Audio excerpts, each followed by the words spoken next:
Bao mga K5 alisto. Isa ka wala hulya nga isa ka lalaki. Ako pagpuntaan sa lawas nag-iskampa sa isa ka tindahan sa syudad sa Escalante. Bao nakamalor gali sa 52,000 pesos. Karing balita na aton giputukan. Kita sa CCTV footage nga nagulat lang ini isang timing ang isa ka lalaki nga nagsusok sang jacket para makakasin sang Gcash. Pagkatapos nga nakatempo na ini, kita sa CCTV footage naman sa isa ka anggulo magpa-cash in. Natabo ang insidente taknala City sang gabi, Abril 11, 2026 sa North Avenue, Barangay Balintoak, Syudad sang Escalante. Ginkilala ang biktima kay si Annalie Montaner. Kaga, siya man ang tag-iyasang ang tindahan.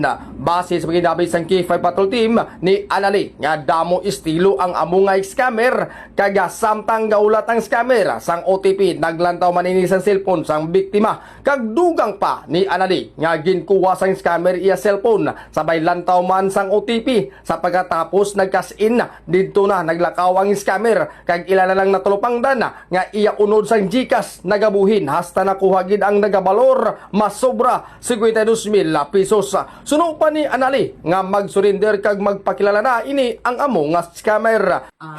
Ikaw nga nag-scam sa akong adong palihog lang o kuan kay sa kata ko sa imong lawas wala jud ka mangita og trabaho ang ako tiguang nako kuang gani ko ga paninguha ko nga maka kuan ko nga imuha pa kong giscam. Sa karon na plano ni Annalie magpaibalo sang Escalante PNP sa amo nga insidente agod madakpan na ini.